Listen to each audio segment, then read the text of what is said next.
When I married Adam, I truly believed I had found the man of my dreams. He was everything I had ever wanted, kind, confident, funny, and always making me feel like the center of his world. We met at a charity event where he offered me a drink, and from that night, things moved fast. Within a year, we were married, living in a cozy home in Denver that we decorated together. I used to think our house was filled with love and laughter, the kind that would last a lifetime. Adam had this way of making life look easy. He worked hard, always had time for me, and made sure I never doubted his affection. I would wake up every morning to a cup of coffee he'd made just the way I liked it, extra cream, no sugar. We had our routines, our inside jokes, our little traditions. Every Friday night was movie night. Every Sunday morning, pancakes and jazz music. I thought those moments were real. But even when things look perfect, something deep inside you can sometimes sense a quiet shift, something small, something off. I remember the first time I felt it.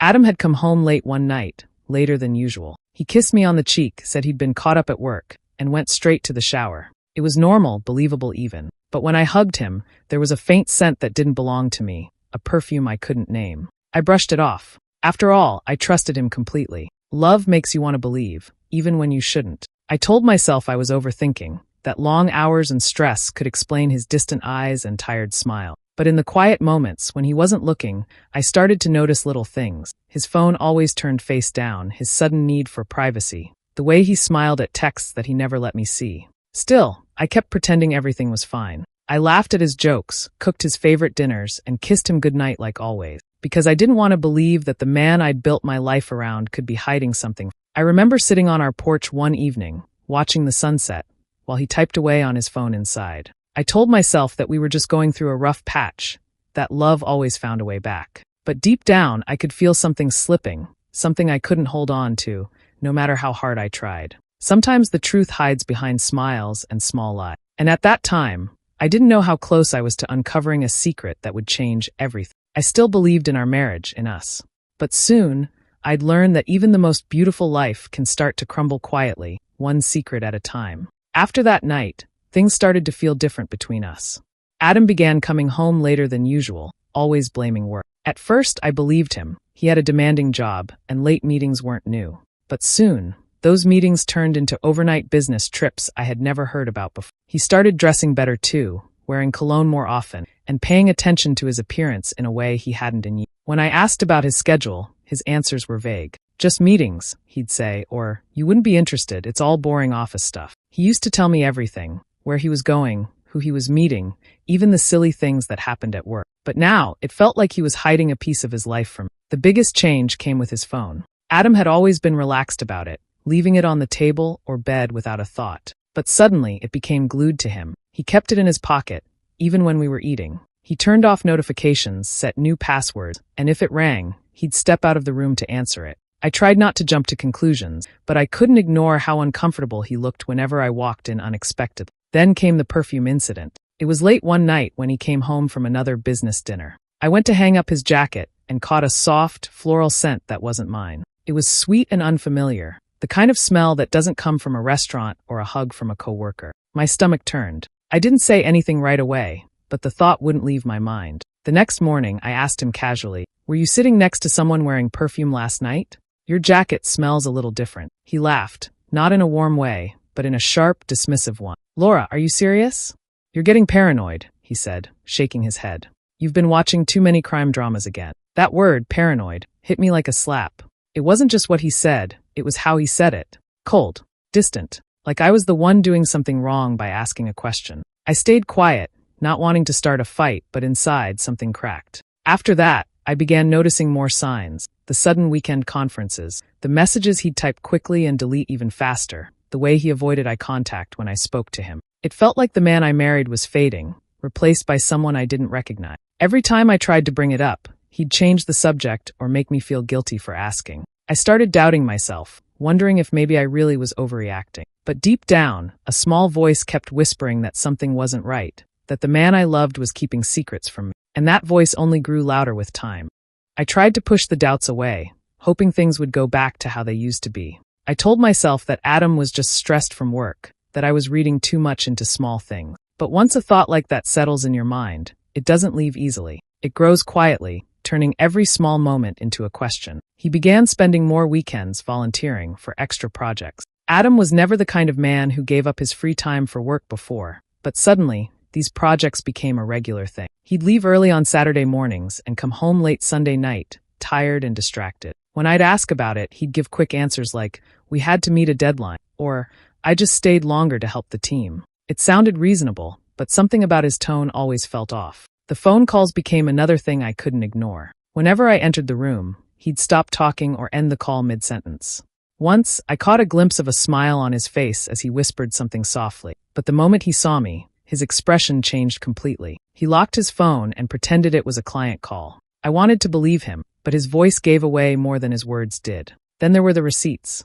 I started finding them in his jacket pockets and in the car. Expensive dinners, wine bars, and hotels. The names of the places were ones we had never been to together. When I'd ask about them, he'd shrug and say they were business meals. But how many business dinners end with champagne and desserts for two?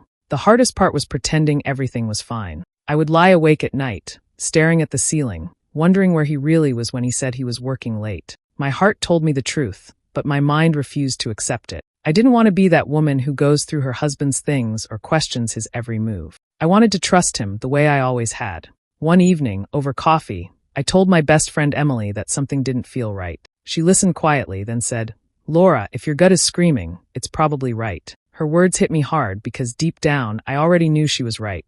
My gut wasn't whispering anymore. It was shouting. After that talk, I stopped making excuses for him. I began watching more carefully, not out of anger, but out of a need for truth. Every late-night call, every half-smile, every vague answer added another piece to the puzzle. I didn't have proof yet, but my heart already knew. Something was wrong, and no matter how hard I tried to ignore it, I couldn't shake the feeling that my marriage was slowly falling apart, one lie at a time. It was a quiet Thursday night, one of those evenings that felt heavy for no reason. Adam had just come home from work and said he needed to shower before dinner. I was sitting on the couch trying to read, but my mind kept drifting. Something about his mood felt off, too calm, too practiced. Then I heard his phone buzz on the coffee table beside me. Normally, it was always locked, but this time the screen lit up, and to my surprise, it was open. I stared at it for a few seconds, arguing with myself. I didn't want to be that person, the one who goes through their partner's phone. But my heart was pounding, and my hands wouldn't stop shaking. The message that flashed across the screen made the decision for it. It read, "Did you get my picture? I miss you already, red heart, Sabrina." I froze. My stomach turned cold, and my chest tightened. I opened the messages, my fingers trembling so badly, I almost dropped the phone. There were dozens of texts, late-night conversations, inside jokes, photos I couldn't bear to look at, and plans for weekends together. She wasn't a coworker or a friend. She was someone else in his life, someone who called him baby. The more I scrolled, the worse it got. "Can't wait to see you again," she wrote in one message. "She still thinks you're at that conference?" That line made my whole body go numb. He wasn't just lying to me, he was laughing about it with her. Every word on that screen cut deeper than the one before. There were also hotel confirmations, dinner reservations, and flight details, all things he had claimed were work-related. I could see the exact weekends he had said he was working late, or out of town for meetings. All of it matched. All of it was a lie. I sat there, staring at the screen, the sound of the shower running in the background. For a moment, I couldn't move. My mind was spinning, but everything around me felt silent. It was like my world had stopped, frozen between the truth and the life I thought I had. When I finally set the phone down, I didn't cry. I thought I would, but I couldn't. The pain was too sharp, too real for tears. It wasn't sadness anymore. It was something colder, something that felt like clarity. In that moment, I knew things would never go back to how they were. The man I loved had betrayed me, and no excuse or apology could change that. But I also knew one more thing. I wasn't going to fall apart. Not this time. My heart might have been breaking, but my mind was already shifting towards something else. Something stronger. I took a deep breath, wiped my hands, and whispered to myself, "Okay, now I know." And with that, the part of me that believed in him died quietly, replaced by something far more dangerous, determination. After I found out, I decided not to explode. For 1 week, I wore the face he expected. I smiled at him over breakfast, joked about work, and made his favorite dinners. I kissed him goodnight, and behaved like everything was normal. I wanted him to keep underestimating. While I played the part, I quietly collected proof. I took screenshots, saved emails, and kept every receipt I could find. When I found hotel confirmations or reservations, I slipped copies into a folder. I recorded a call once he thought he was alone. I didn't do it out of spite at first. I did it because I needed to know the truth, and later, because truth could become my protection. I stopped leaving things to chance. I checked bank statements for charges that didn't add up. I scanned the glove box and the jacket pockets for paper trails. I kept a small notebook and wrote dates, times, and short notes about odd behavior. It felt clinical, like documenting a case. That was precisely the point. I was building a record I could use when the time came. At night, when the house was quiet, I made a plan. I thought about what I wanted from the situation, not just anger, but fairness. I wanted a clear break and a fresh start. I wanted to protect my finances and my peace. I wanted him to face the consequences of his choices without dragging me through humiliation. I made an appointment with a lawyer. I remember sitting in her office, trying to keep my hands from shaking. I explained what I knew, handed over the folder, and listened. She spoke plainly about options and reality. She told me what evidence would be useful and what would not matter in court. She explained how the law worked in practical terms and how I could keep my life intact no matter what happened next. Her calm steadied me. The lawyer advised me to keep everything organized and to avoid impulsive confrontations. She warned about social media, about dramatic scenes that look bad on paper, and about the importance of a clear, documented timeline. I promised to be careful. I wasn't planning a public spectacle. I was planning a legal and emotional closure that left me able to move forward. I also started separating some of our finances quietly. I opened a small account in my name and began moving money into it, slowly and legally. I updated passwords and secured important documents.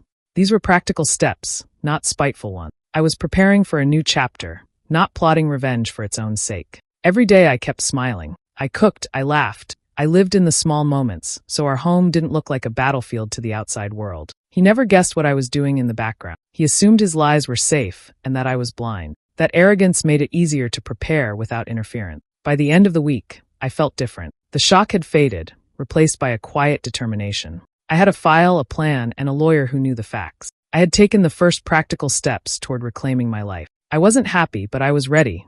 The next move would be mine, deliberate, measured, and final. A few days later, Adam told me he had another business trip coming up. Seattle this time, he said casually over dinner, as if it was just another work event. But I already knew the truth. I had seen the hotel booking under both his and Sabrina's names. He wasn't going there for business. He was going there for her. I nodded like everything was fine. That sounds exciting, I said, forcing a smile. Inside, my heart felt cold, but my face didn't show it. He talked about meetings and clients, rehearsing his lie like a script. I listened, pretending to be the supportive wife he thought I still was. When the day came for him to pack, I offered to help. You always forget something, I joked lightly. He laughed, kissed my cheek, and let me fold his shirts and place them neatly in the suitcase. What he didn't know was that I slipped a small GPS tracker into one of the side pockets.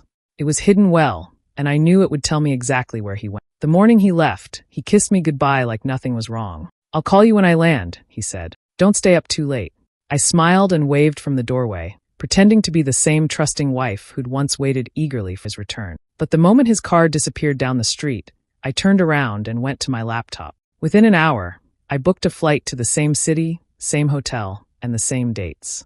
When I arrived in Seattle, I felt a strange calm, like everything was moving exactly as it should. I checked into the hotel under a different name and kept my distance.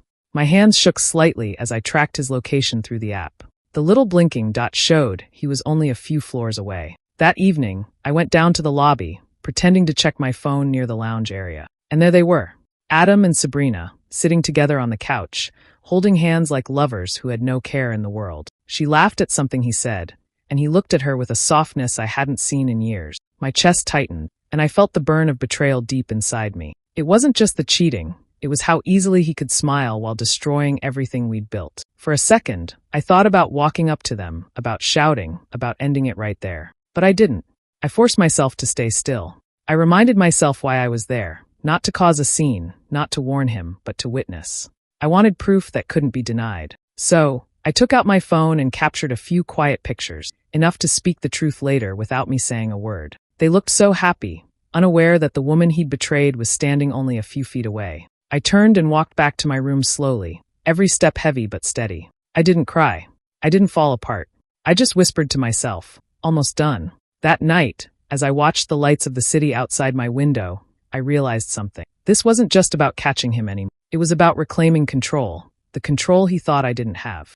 2 weeks after the trip, I decided it was time. I had all the proof I needed, pictures, messages, receipts, everything. But I didn't want a screaming match behind closed doors. I wanted him to face what he'd done in front of the people whose respect he valued most. I planned it carefully. I called his parents and told them I wanted to surprise Adam with a small dinner to celebrate his promotion. His boss and a few close friends were invited too.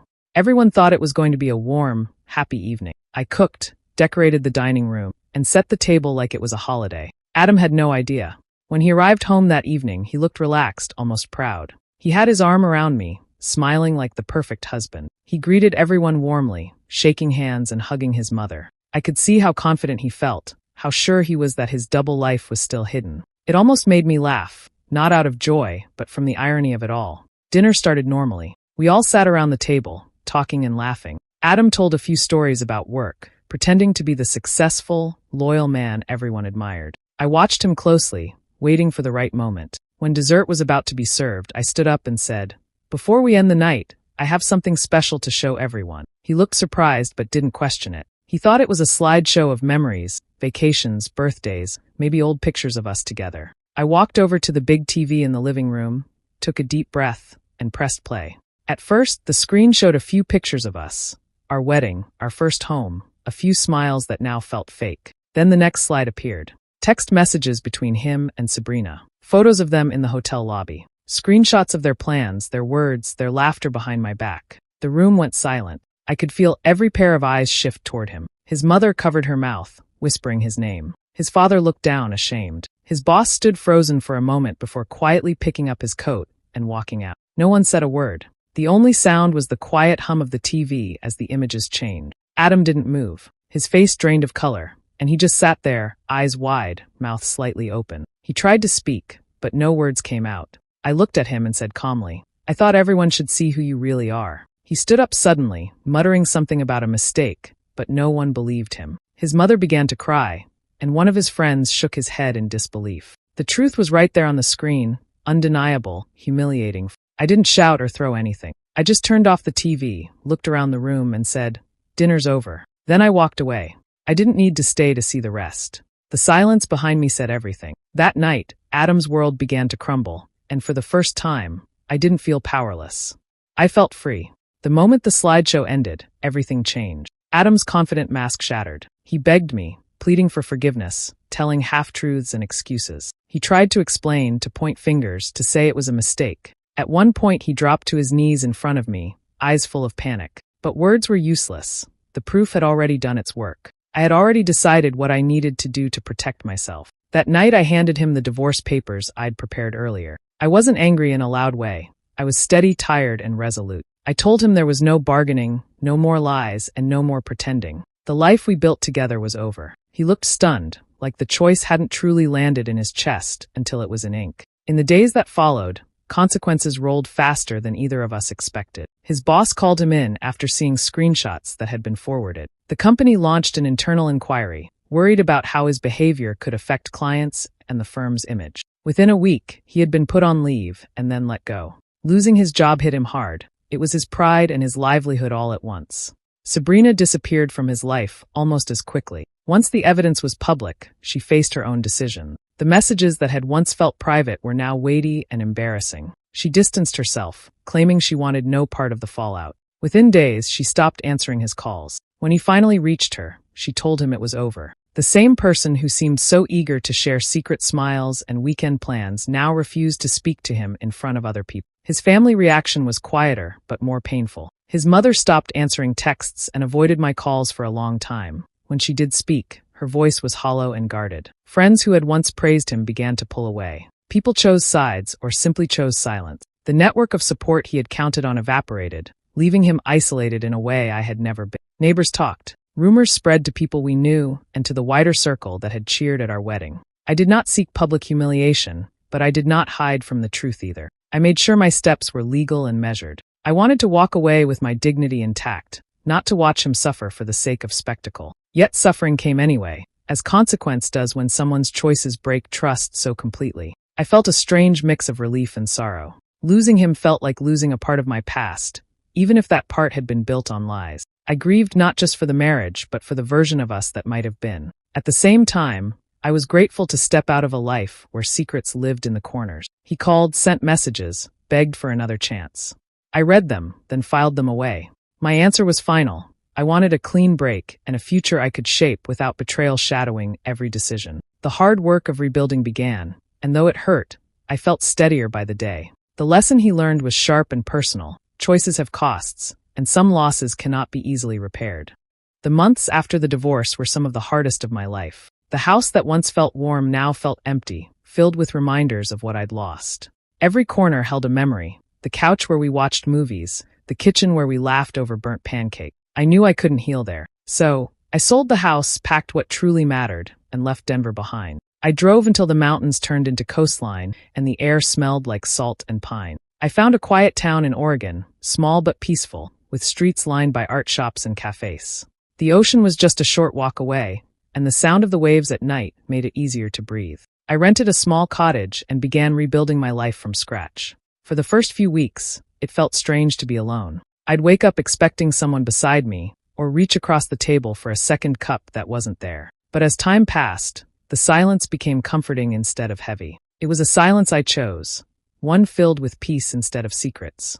I started painting again, something I hadn't done in years. Back when I was with Adam, I always said I'd open an art studio someday, but life got in the way. Now there were no excuses left. I rented a small space downtown and began spending my days surrounded by color and canvas. It wasn't fancy, but it was mine.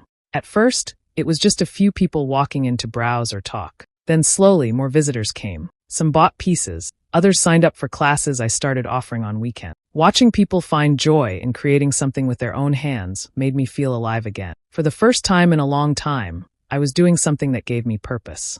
Emily visited often. She brought laughter back into my days and reminded me of who I was before everything fell apart. One evening, as we sat on the porch watching the sunset, she said, "Peace isn't revenge, but sometimes it feels like it." We both laughed, knowing how true that was. I didn't need to see Adam fail or suffer anymore. My peace was the real victory. There were still moments when I thought about the past, but they no longer hurt the same way. They felt distant, like an old movie I'd watched too many times. The pain had faded into lessons about strength, boundaries, and the danger of losing yourself for someone else. I began to feel lighter. My days filled with new faces, quiet mornings, and the simple joy of being content. I was no longer Laura, the wife who'd been betrayed. I was Laura, the artist, the woman who had survived heartbreak and turned it into something beautiful. The life I was building wasn't perfect, but it was honest. And that was enough. Months later, when life had finally settled into something calm and steady, I got a message from an unknown number. For a second, I almost ignored it, but something in me knew who it was before I even opened it. It was from Adam. His message was short, just a few words that carried the weight of everything that had happened. I lost everything. I wish I could undo it. I stared at the screen for a while, my heart surprisingly steady. There was a time when a message like that would have broken me, made me cry or question if I'd done the right thing. But not anymore. I didn't feel anger or pity, just a quiet sense of peace. I didn't reply. Some things don't deserve answers, and sometimes silence says everything that needs to be said. I set the phone down and looked out the window at the waves crashing against the rocks. The ocean had become my reminder that life moves on, no matter how rough the storm. I thought about how far I'd come, from being a wife who doubted herself to a woman who stood up, fought back, and found her own freedom. Revenge, I realized, wasn't about destroying him. It was never about making him suffer the way he made me suffer. It was about taking back the control he thought he had over me. He broke my trust, but I rebuilt myself. That was the real win. The pain he caused became the fire that pushed me toward a stronger version of myself, one that didn't need anyone's approval to feel whole. I'd learned that sometimes life teaches its own lessons. People like Adam think they can lie and cheat without consequences, that love makes their partner blind. But love doesn't make you blind, it just makes you patient. And when that patience runs out, it reveals truth sharper than any revenge could. I knew he had lost his job, his reputation, even Sabrina. He had no one left to blame but himself. Maybe deep down, he finally understood what he had thrown away. Not just a marriage, but a woman who would have stood by him through anything if he'd been honest. But by the time realization comes, it's usually too late. I took a deep breath and smiled faintly. The pain, the tears, the betrayal, it all led me to this moment of quiet strength. I didn't need to send him a message back, because life had already delivered the message. He thought his wife would never find out. But she did. And she didn't just find out, she rose above it. She taught him a lesson he would never forget, not with anger, but with grace. And that, I realized, was the sweetest kind of revenge there is, living free, peaceful, and unbothered while the truth speaks for itself.